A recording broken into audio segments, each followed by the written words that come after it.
Imagine you wake up at 3 a.m. The wind is a fucking razor. It's dozens of degrees below zero outside, and inside your house, no heater, no electricity, no high-tech thermal jacket. Just a half-meter thick roof, a dying stove, and a 15-meter mistake in placement that could freeze your entire family solid before dawn. Sound insane? In 3 minutes, you'll see why one tiny detail on a roof could save a life, and why medieval people with no modern science still built survival machines smart enough to beat winter. At the end, I'll reveal a thermal trick so simple it's stupid, but powerful enough to heat a whole house just with material placement. Don't look away. First, let's get this straight. The Middle Ages isn't a single theme park. Western, Northern, and Eastern Europe were different. The 11th century wasn't the 15th. When I say log huts on a forested slope, think Northern Eastern Europe. When I mention heat-storing stoves, that's Eastern, Central Europe. Snow caves belong to the Inuit.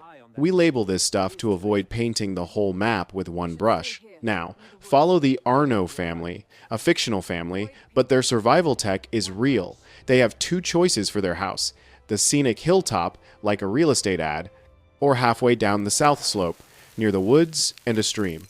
They choose the south-southeast slope, not for the view, but because the low-hanging winter sun licks that south wall for more hours. The hill behind them acts as a shield against the goddamn north wind. They avoid the hilltop, a suicidal wind tunnel. They avoid the valley bottom, a freezing, damp shithole where cold air and moisture pool. A few dozen meters from the stream to avoid the floods. Close enough to the forest so they don't break their backs, hauling firewood and die in a blizzard. Site chosen. They build the frame. 3, 5, 45 centimeters thick logs. Not just stacked, they're cut with a bowl and groove system so they bite into each other. The gaps? Not cement. They stuff them with moss. Why moss? Because moss is alive. When it gets damp, it swells, choking the gap even tighter, turning the wall into a monolithic block. On the outside, they smear a thermal jacket of clay mixed with straw. It blocks wind and sheds water. Inside, a thin layer of clay or lime, not for looks, but to reflect the dim light and stop the fucking bedbugs. One simple move saves the night. Sealing the base of the wall with boards, stopping the creeping cold from crawling up from the floor to your feet. Windows? Fuck windows. Windows are holes for death to creep in. They cut only tiny slits facing south and covered them with animal bladders. Yes, stretched, oiled, and stinking cow or pig guts. It's opaque, but it lets in light. Deep winter? They slam a wooden shutter closed with straw packed in between a primitive, low-tech double glazing. But the doorway is the kill zone. So the Arnos build a double door. An outer door is greater than a small unheated vestibule, is greater than an inner door. Every time you enter, the cold air is trapped in that central death box. The threshold is built high. Under the door, they stuff a draft snake made of leather, filled with sand or straw mixed with manure. The doorway is intentionally low and narrow. You have to duck to get in.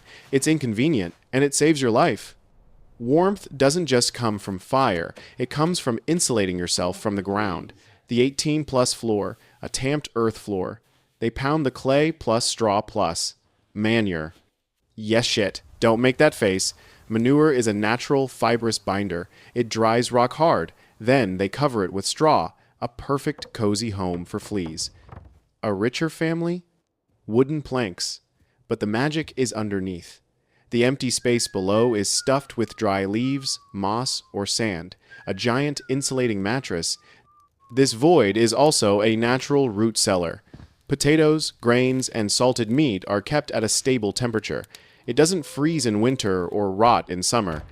This is peak desperation, and genius, the dugout. They bury half the house. Why? Because 1 to 2 meters down, the Earth's temperature is stable.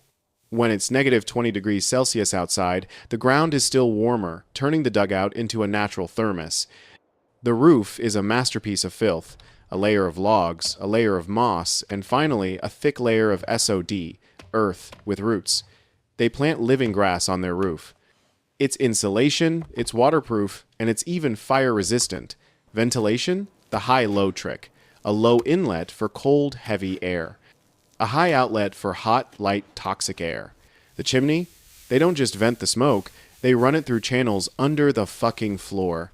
The hot smoke heats the floor before it escapes. A brilliant, primitive heat exchanger. The result? A dugout runs on just a few logs a day. The heart of the house, the thermal mass stove, Petch or Kachelofen. This is a monster of clay and brick. You don't feed it 24/7. You blast it with a hot, fast fire for 2 hours, then seal it. That massive block of material soaks the heat and then radiates it slowly for 12 to 24 hours. The Eastern European peck often had a bed built onto it, the warmest place reserved for the old, the sick, the ones you don't want to find dead in the morning. The key, the smoke path inside the stove, is a maze to extract every last degree of heat, and the 18+ warning, CO carbon monoxide, is a silent, odorless killer. Without proper ventilation, you go to sleep, warm, and you never wake up. But you can't stay home forever. Hunters and shepherds get caught in blizzards. What then? The principle: block wind, insulate from ground, trap heat. Fastest is a lean-to, a simple windbreak of branches. Build a fire in front, the heat radiates back. In deep snow, a snow cave. Snow is insulation, but get it wrong, and it's your TOMB. You must have a ventilation hole, or you'll suffocate on your own breath. And never, ever build a fire in a sealed snow cave. You will cook yourself in carbon monoxide. Back to the walls. Wood is king in forests. Warm, easy. Stone is durable, fireproof, but it's a heat-sucking vampire. You have to dress a stone wall in a thick coat of clay manure straw. Adobe? That's a giant thermal battery. Heat slow, cool slow. Inside, they hang thick wool tapestries, full of bugs or wood paneling. The goal? Create an air gap. Even a thin layer of still air is insulation. Remember, thickness isn't everything. Airtightness is God. A crack the size of your pinky finger can bleed your house dry of heat. The entrance is the life or death door for heat. The golden formula: double doors, high threshold, draft snakes. Inside, they hang a heavy felt or animal hide curtain, a soft vestibule that's cheap and shockingly effective. Ventilation? This is the killer. People get scared of losing heat and plug every hole, but stale air and moisture plus CO equals a death combo. The solution: low, small inlets and high, small outlets. The stove acts like an engine, pulling dirty air out, while fresh air is sucked in slowly. No drafts, just flow. The roof is heavy armor. The frame is massive, locked with mortise and tenon joints, not nails. A steep pitch to shed tons of snow. But you want a thin layer of snow to stay. Why?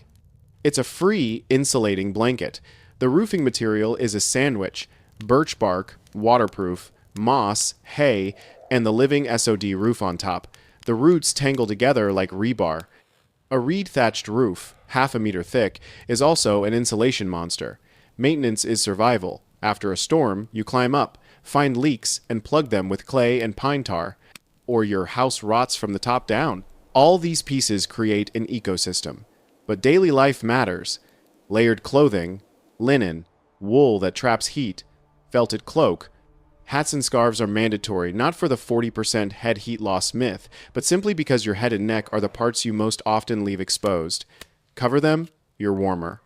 Wall tapestries, even stinky ones, turn a cold wall into a radiant surface. Food? Hot, fatty, greasy. An internal furnace. Warm ale? You drink it to feel warm and forget your misery, not to be warm. And finally, movement. Chopping wood, hauling water, dancing. That's how you turn on your biological furnace for free. Now the final trick: mass, position, trapping. The Arno family places heavy mass, the stove, an adobe wall in the center where it can absorb maximum heat. Where do they sleep? In the loft. Because hot air rises, you idiots. They use heavy, flea-ridden curtains to create rooms within rooms. They use the double door to trap the cold. The result? For the same amount of firewood, the heat is slowed down. This is the principle you use when your power dies. Block door drafts, hang blankets, move everyone into one small room, wear layers, drink hot liquids, and move. The principles are timeless. Warning: never use a charcoal grill indoors. Don't block your vents. Fire gives life, but one mistake and it takes it. Which trick was the most genius? The living SOD roof? The shitcrete floor? Or the underfloor chimney? Comment one word: roof, floor, chimney. Before you go, look around your room. Is there a draft you can kill with a towel? A cold wall you can hang a blanket on? Medieval people didn't have tech. They had brains, moss, clay, and shit. They didn't endure winter. They engineered a victory over it. When modern tech fails, these old principles save lives. Smart sighting, heat trapping, safe convection, and thermal mass. It's simple, it's dirty, but it goddamn works. If you want to dig deeper into these ancient survival machines, from how they fought damp rot to how they built windproof forts, subscribe, hit the bell, and share this with your most hardcore camper friend. Because when the grid goes down, a heavy curtain and a well-placed vent might be the line between shivering and sleeping soundly.